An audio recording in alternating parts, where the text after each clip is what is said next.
main ke sawah lagi kita guys. Oke, kita lihat keseruannya di sawah. Babak 663. Hutan belantara kuno tidak memenuhi syarat.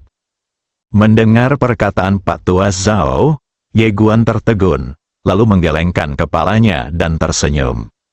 Pak Tua Zhao berkata dengan suara yang dalam, keluarga Tuhan ini benar-benar merajalela. Tapi Ye Guan tersenyum dan berkata, jika kamu tidak ingin berkunjung, jangan izinkan aku. Pak Tua Zhao ragu-ragu sejenak, lalu berkata, Tuan Ye, apakah kamu tidak marah? Ye Guan menggelengkan kepalanya dan tersenyum. Mengapa kamu marah? Aku marah karena mereka tidak mengizinkanku berkunjung. Saat dia mengatakan itu, dia memandang wanita berpakaian putih di sampingnya dan berkata, kita tidak bisa pergi ke rumah Tuhan ini untuk saat ini. Mengenai pengalaman hidup Anda, saya akan memikirkan solusi untuk Anda ketika waktunya tiba. Wanita berpakaian putih itu mengangguk sedikit. Terserah kamu. Ye Guan memandang Pak Tua Zhao dan berkata, apakah para manajer kota Dao sudah pergi? Pak Tua Zhao berkata dengan suara yang dalam, beberapa orang telah pergi, beberapa orang. Pada titik ini, dia tidak berkata apa-apa lagi. Ye Guan berkata dengan tenang, mereka yang tidak ingin pergi akan langsung dibunuh. Orang tua Zhao buru-buru mengangguk, saya akan segera pergi. Setelah mengatakan itu, dia berbalik dan pergi. Dengan kekuatannya, para manajer itu bukanlah tandingannya. Pada saat ini, waktu dan ruang di samping Ye Guan tiba-tiba sedikit bergetar, dan kemudian, 4 orang keluar perlahan. Pemimpinnya tidak lain adalah Tuhan. Di belakang kami ya, ada 3 orang lagi yang mengikutinya. Ketiganya berada di alam Shinto, dan mereka semua adalah monster. Jelas sekali, ketiganya adalah orang-orang besar di dunia Sanhai. Ye Guan memandang Shen Ye dan tersenyum tipis, senior. Shen Ye mengangguk, dan kemudian memperkenalkan, 3 orang di sebelah saya adalah Kyugu, Daoji, dan Li Zhen. Mereka semua memiliki 30% keilahian di alam Shinto. Mereka bertiga memandang Ye Guan dan sedikit menangkupkan tinju mereka. Tentu saja, mereka tidak berani meremehkan manusia di depan mereka yang bahkan para dewa hormati. Apalagi mereka sudah tahu bahwa kota Dao dihancurkan oleh pemuda di depan mereka. Mereka juga membunuh Dao Ran dengan tangannya sendiri. Kekuatan ini, mereka jauh tertinggal. Ye Guan Dao, bagaimana menurutmu? Langsung ke intinya.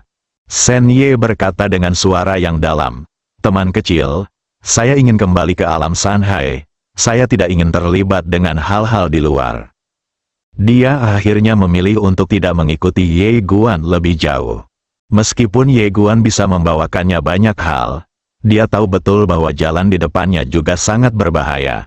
Karena selanjutnya, Ye Guan pasti akan berhadapan dengan klan Zen dan hutan belantara kuno, serta kuil alam semesta Senyi. Manfaatnya besar, tapi bahayanya juga besar, jadi dia tidak mau mengambil risiko lagi. Selama Anda kaya, Anda akan aman.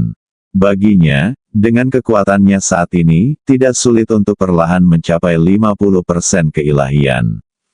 Mendengar kata-kata Shen Ye, Ye Guan mengangguk sedikit, dimengerti. Saat dia berbicara, dia melihat ketiga monster di belakang Kamiya.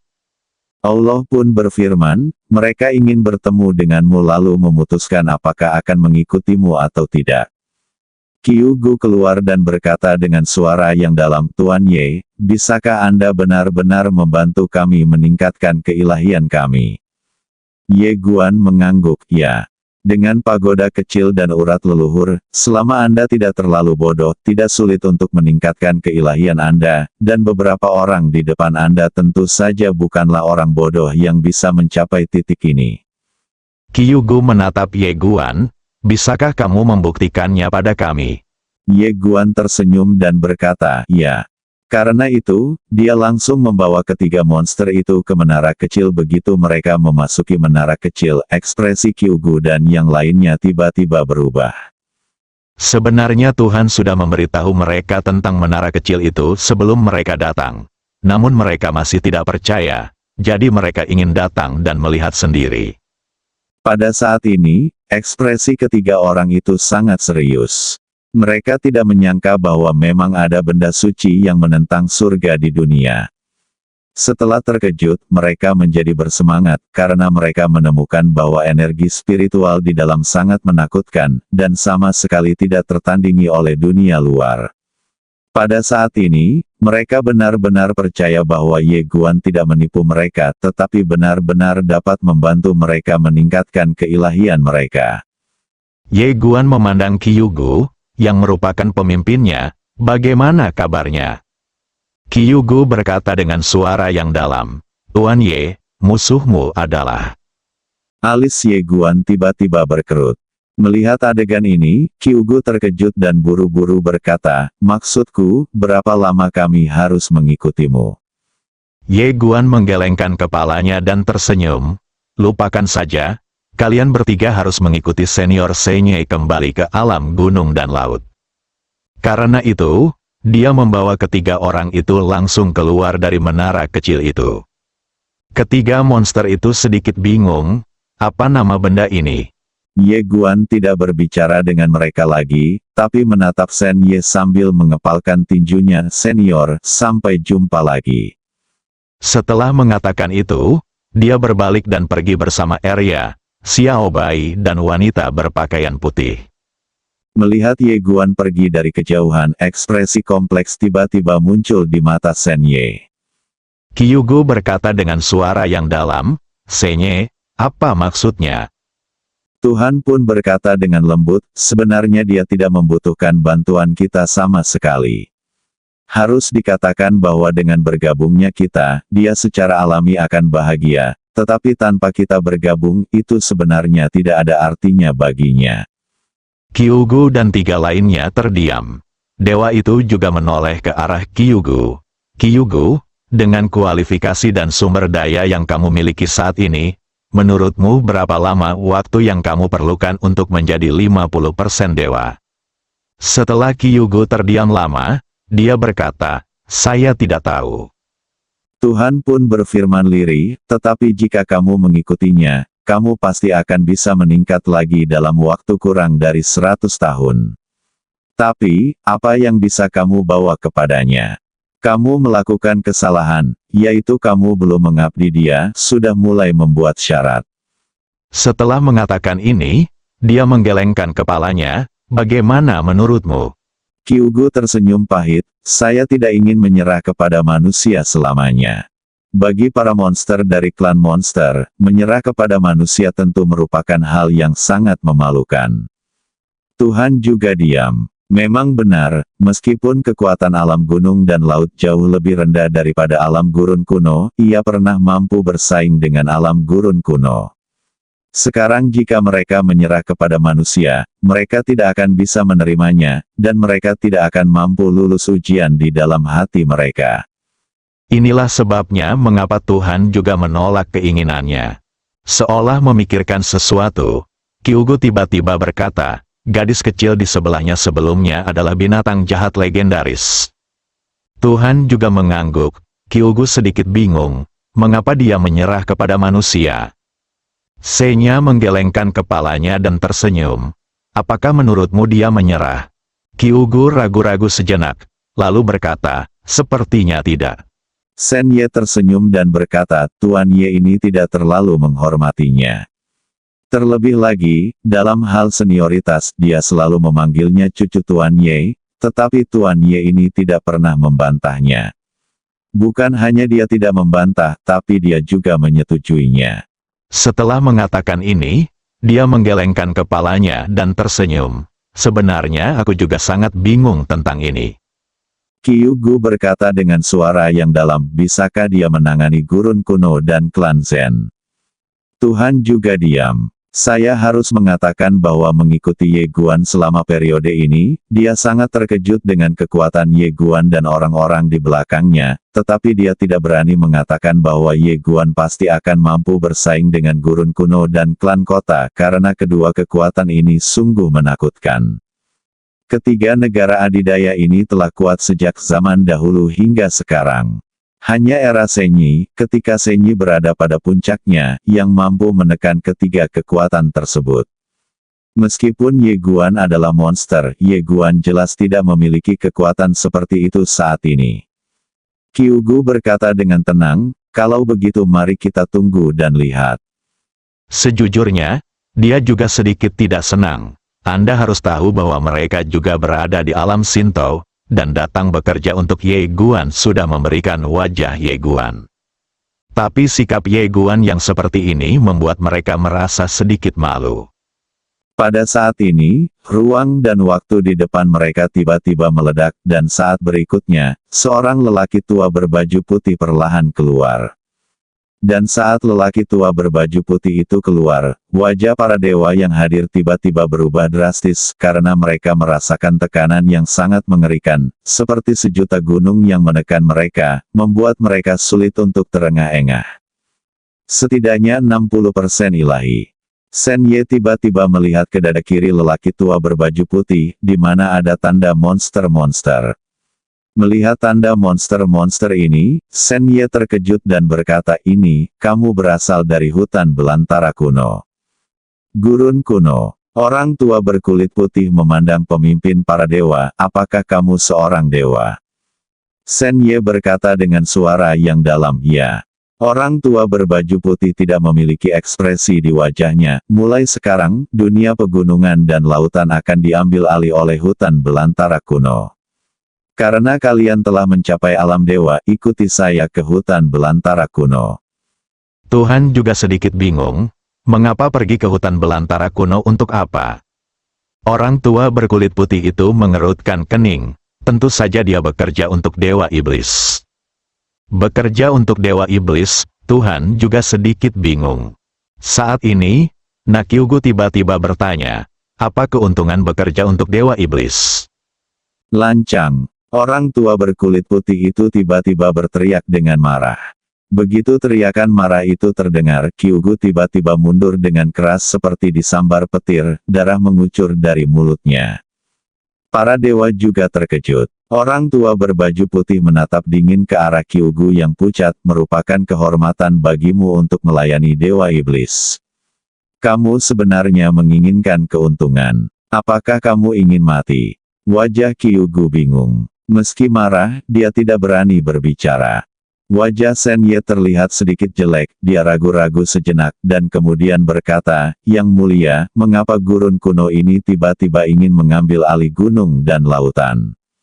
Orang tua berkulit putih itu menatapnya dengan dingin, lalu berkata, ini adalah keputusan Dewa Iblis. Tuhan juga diam.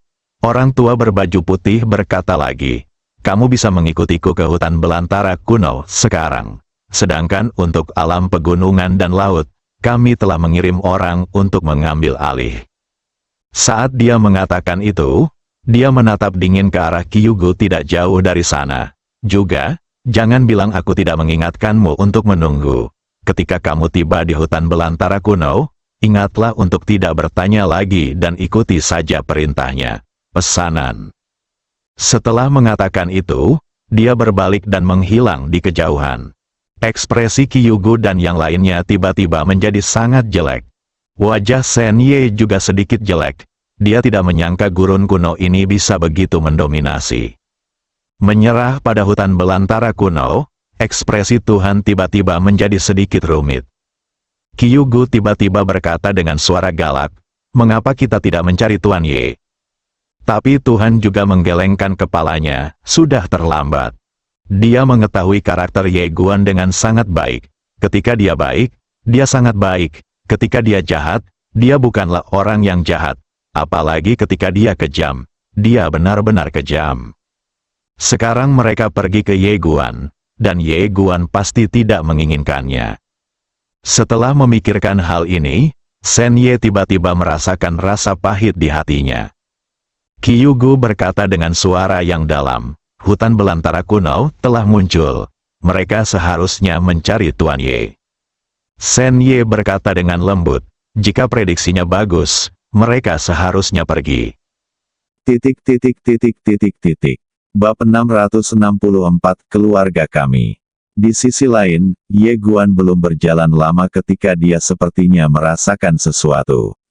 Dia tiba-tiba berhenti dan berbalik untuk melihat. Beberapa puluh kaki jauhnya di sebelah kanan, berdiri seorang pria parubaya mengenakan gaun panjang. Pihak lain muncul diam-diam. Pria bergaun panjang memandang Ye Guan. Ayo kita bicara. Ye Guan dengan tenang berkata, klan Zen atau hutan belantara kuno. Pria berjubah panjang itu tersenyum dan berkata, Tuan Ye, kenapa Anda tidak menebaknya saja? Ye Guan menggelengkan kepalanya, jangan main-main dengan omong kosong ini, langsung saja ke intinya. Pria berjubah panjang menatap Ye Guan, dan senyuman di wajahnya berangsur-angsur menghilang. Tanah tandusku menyumbang 40% dari seluruh keuntungan di kota Dao. Tapi sekarang, properti kota Dao ada di tanganmu. Kamu harus menggunakan 40% dari keuntungan itu. Serahkan. Ye Guan tersenyum dan berkata, Dao Shi telah mengirim orang untuk membunuhku lagi dan lagi. Bagaimana menangani masalah ini? Pria berjubah panjang itu menggelengkan kepalanya. Ini tidak ada hubungannya dengan kami. Kami akan memberimu waktu 1 hari untuk memikirkannya. Jika kamu tidak menyerahkannya setelah 1 hari, aku, tanah air kuno, berjanji padamu bahwa tidak peduli kekuatan apa yang ada di belakangmu, itu pasti akan datang dari sini, menghilang di dunia, dan tentu saja, kamu. Setelah mengatakan itu, dia berbalik dan pergi. Del, Ye Guan tiba-tiba berbicara. Pria berjubah panjang menoleh untuk melihat ke arah Ye Guan, yang tiba-tiba berubah menjadi cahaya pedang dan menghilang. Pedang King Xuan. Wajah pria berjubah panjang itu tiba-tiba berubah drastis. Dia tidak menyangka Ye Guan di depannya akan benar-benar mengambil tindakan, dan pada saat dia bereaksi, pedang Ye Guan sudah sampai padanya. Tertawa, kepala pria berjubah panjang langsung terbang. Darah itu seperti pilar. Ye Guan diam-diam meletakkan cincin pria berjubah panjang, lalu berkata, tidak ada yang berani berbicara kepadaku seperti ini. Setelah mengatakan itu, dia berbalik dan pergi. Pria bergaun panjang. Saat Ye Guan membunuh pria berjubah panjang itu, dia tahu apa maksudnya. Itu artinya perang, tapi baginya, itu tidak masalah. Dia adalah orang yang mau bernalar, tapi dia tahu betul bahwa di dunia ini, hanya jika tinjumu cukup kuat, orang lain akan bernalar denganmu. Tak lama setelah Ye Guan pergi, waktu dan ruang di mana dia tiba-tiba bergetar, dan kemudian 2 orang muncul di lapangan. 1 pria dan 1 wanita. Wanita itu mengenakan jubah putih dengan kuncir kuda tinggi. Dia sangat heroik dan cantik. Di sebelahnya, pria itu mengenakan jubah cantik. Penampilannya sekitar 60% mirip dengannya, dan dia sangat tampan. Pria itu berkata dengan suara yang dalam, kakak orang ini sombong sekali. Wanita itu sedikit mengangkat bibirnya, sungguh sombong. Orang-orang di gurun kuno ini benar-benar membunuh sesuka hati. Itu tidak mudah. Pria itu berkata, sepertinya kita tidak dapat berbicara dengannya lagi. Wanita itu tiba-tiba berkata, menurutmu mengapa dia berani menjadi begitu sombong? Pria itu berkata dengan lembut, hancurkan istana Dao dan perluas. Saat dia mengatakan itu, dia menggelengkan kepalanya, istana Dao kecil tidak layak untuk disebutkan. Dia seharusnya berpikir bahwa kekuatan klan kita dan gurun kuno hanya sedikit lebih kuat dari istana Dao ini, jadi dia sangat tidak bermoral. Itu sayang sekali, pikirnya salah. Fondasi klan kita tidak bisa dibandingkan dengan istana Xiao Dao. Wanita itu menggelengkan kepalanya, salah. Pria itu menoleh untuk melihat wanita itu dan mengerutkan kening, salah. Wanita itu berkata dengan tenang, jika Anda menantangnya berduel, apa peluang Anda untuk menang? Ekspresi pria itu tiba-tiba berubah menjadi jelek. Ye Guan ini membunuh Daoran, penguasa kota Dao, dan Daoran adalah orang kuat dengan keilahian 50%. Dengan kekuatannya saat ini, dia secara alami jauh dari lawan seseorang dengan 50% kekuatan suci. Wanita itu berkata dengan tenang, melihat usianya, dia sama sekali tidak tua, tapi dia memiliki kekuatan yang sangat menakutkan. Apakah menurutmu ini normal? Pria itu menggelengkan kepalanya, tidak mungkin ada kekuatan super keempat di dunia ini. Jika ada, kita tidak bisa tidak mengetahuinya. Wanita itu menggelengkan kepalanya, tidak bisa dikatakan secara mutlak. Alam semesta tidak terbatas dan segala sesuatu mungkin terjadi. Pria itu berkata dengan suara yang dalam, apa maksudmu, saudari?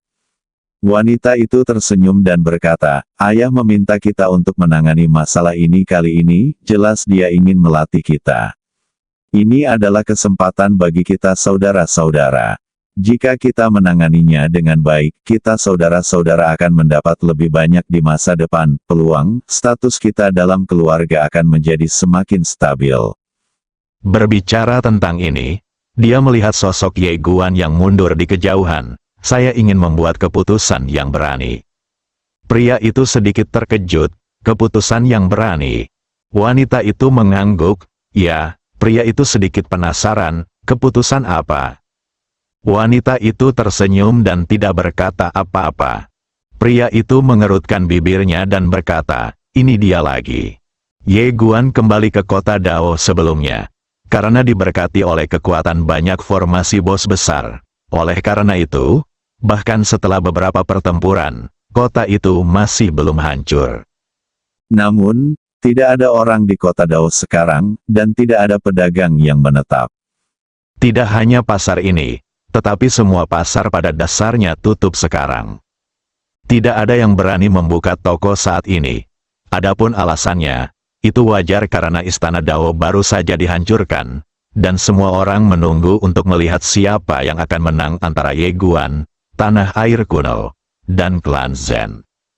Tentu saja, yang membuat semua orang lebih optimis adalah Gurun Kuno dan klan kota. Ye melirik ke pasar Dao yang sepi dan tahu bahwa dia harus menemukan cara untuk menyelesaikan masalah dari klan Zen dan Gurun Kuno sesegera mungkin. Jika tidak, pasar Dao mungkin tidak dapat dibuka. Tepat ketika Ye Guan hendak pergi, dua langkah tiba-tiba datang dari samping. Ye Guan berbalik dan melihat, tidak jauh dari sana, seorang pria dan seorang wanita berjalan perlahan. Kamu memperhatikan mereka berdua tanpa berbicara. Kedua wanita itu berjalan ke arah Ye Guan, dan wanita itu tersenyum dan berkata, halo, Tuan Ye, nama saya Zen Nang Sui, dan orang di sebelah saya adalah saudara laki-laki saya Zen Ling. Klan kota, Ye Guan tersenyum tipis, apakah ada yang salah? Zen Nang Sui menunjuk ke sebuah toko kecil di dekatnya, masuk dan ngobrol. Ye Guan berpikir sejenak dan mengangguk, oke. Mereka bertiga memasuki toko. Setelah duduk, Zen Nang Sui mengeluarkan teko anggur dan 3 cangkir. Dia menuangkan secangkir untuk Ye Guan, dan kemudian berkata sambil tersenyum, ini adalah minuman abadi klan Zen saya yang berumur 10.000 tahun. Tuan Ye, Anda bisa mencobanya. Ye Guan tidak menolak. Dia mengambil gelas anggur dan meminumnya dalam sekali teguk. Begitu anggur masuk ke tubuhnya, Ye Guan merasa seolah-olah ada api yang menyala bahwa miliknya sendiri tingkat kultivasinya benar-benar meningkat. Anda dapat meningkatkan tingkat kultivasi Anda. Pada saat ini, Zen Ling tiba-tiba berkata, anggur ini dibuat dari sumber leluhur dan berbagai rumput spiritual langka serta buah spiritual. Bahkan mereka yang kuat dalam cara ilahi dapat meningkatkan budidaya mereka dengan meminumnya. Ye Guan sedikit mengangguk, ini sungguh berharga. Zen Ling berkata dengan tenang, itu tidak berharga, di klan saya, anggur ini hanyalah hal biasa, bahkan para pelayan klan saya dapat meminumnya. Ye Guan tiba-tiba menyadari bahwa dia ada di sini untuk pamer. Ye Guan tiba-tiba berkata, tempat ini terlalu sederhana untuk menjamu tamu terhormat. Mari kita bicara di tempat lain. Setelah mengatakan itu, dia membawa kedua bersaudara itu langsung ke menara kecil.